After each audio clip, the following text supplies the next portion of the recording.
We know that when they walk out of that building, that world is completely different for them. Giving them a safe space or a space to call home, they want to do their best. 3, 2, 1, let's go!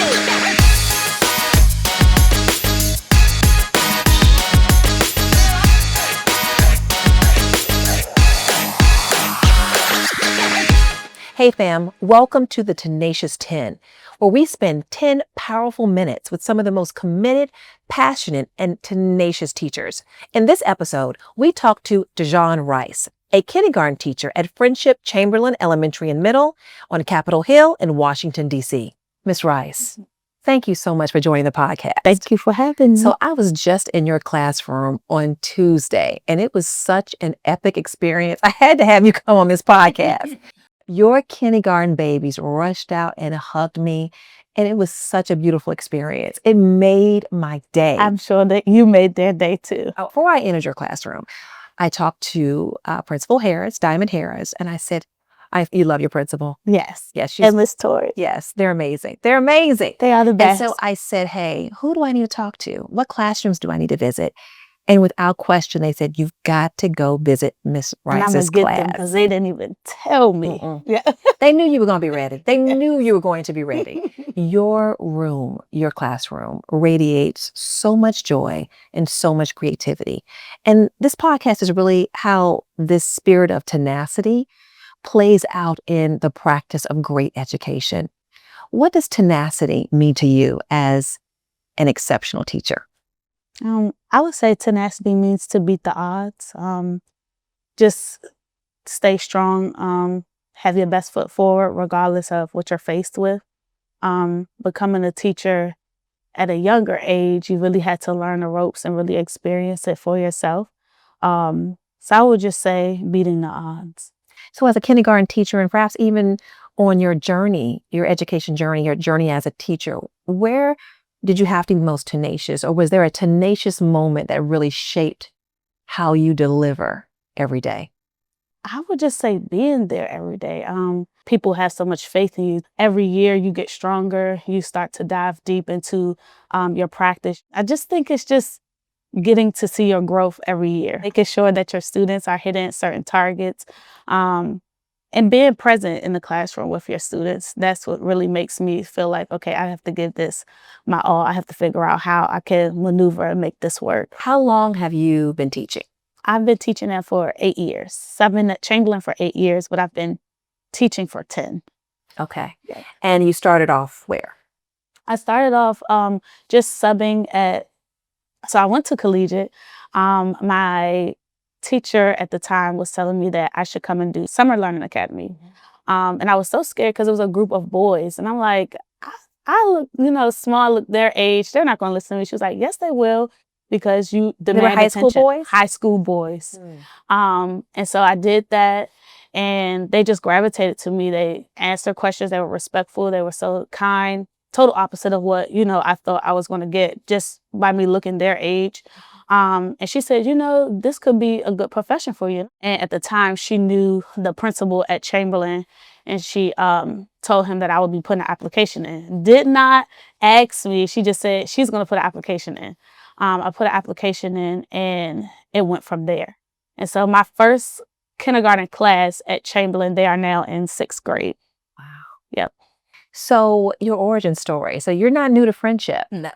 So you've got a unique perspective.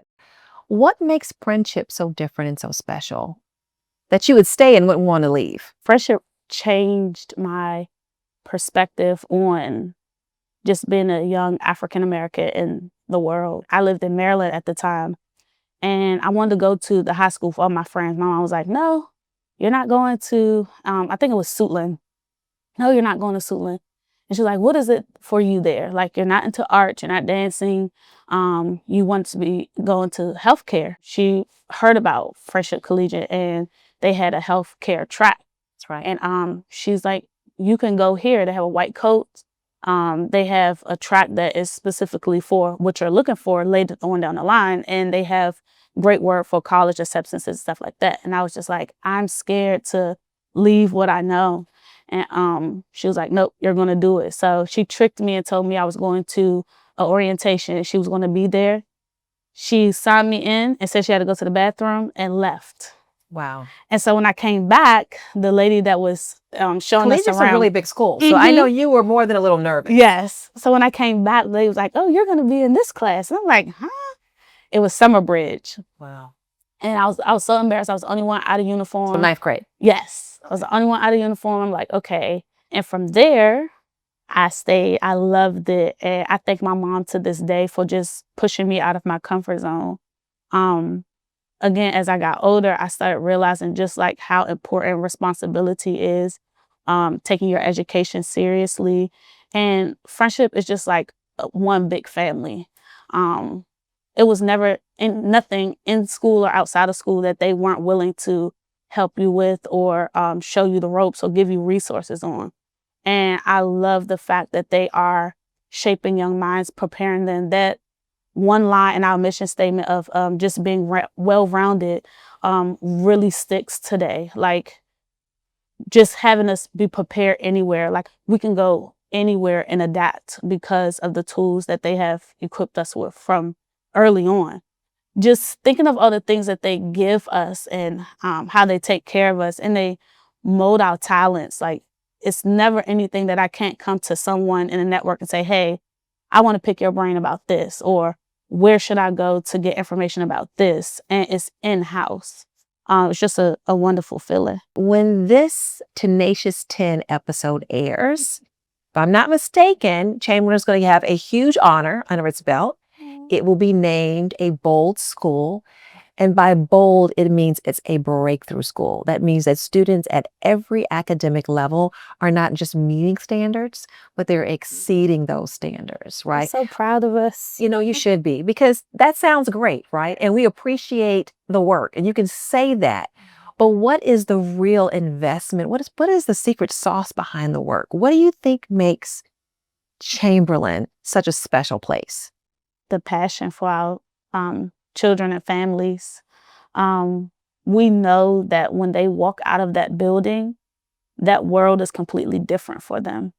I feel like giving them a safe space or a space to call home, they're able to really open up, let go, and they want to do their best for their teachers, their school, their community.